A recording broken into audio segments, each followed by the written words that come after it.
Welcome back.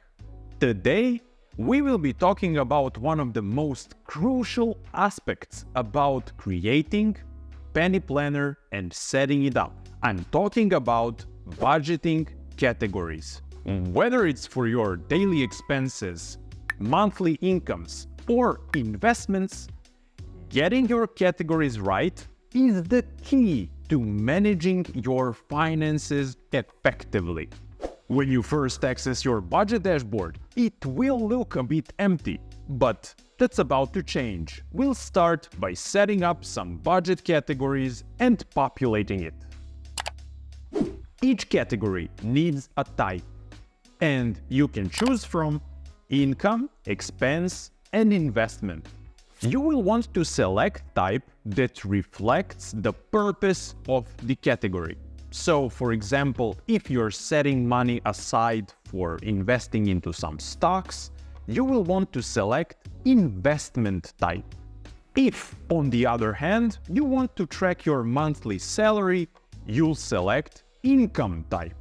Now, finally, if you want to track any kinds of expenses, you will want to choose expenses category type. Next, give your category a name that clearly identifies it. For example, because we already selected expense, let's say we want to track our dining out behaviors. So we might want to name it eating out or restaurants, whatever you prefer, but let's go with eating out.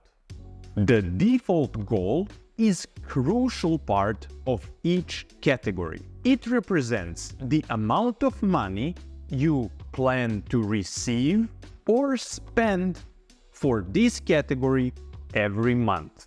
So that is why we will want to specify a default value for our eating out category that we were just creating. Let's say $200 per month. Once you filled out these details, hit Create button. And there it is. Your new category will now appear on your dashboard.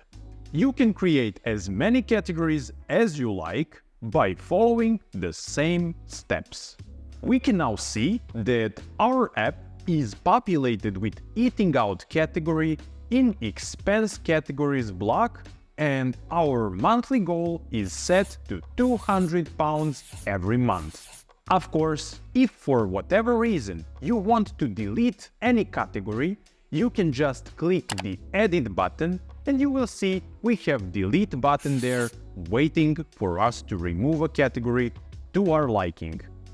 Don't forget to plan wisely and update your penny planner categories to reflect your real-life circumstances. If you found this video useful, I would like to invite you to watch as many other videos from our channel dedicated to sharing tips on how to use penny planner application properly and get the most out of it. Also, feel free to post your questions and suggestions in the comment section below. And remember, well-planned budget is your first step towards financial freedom. Thank you for watching and see you in the next video.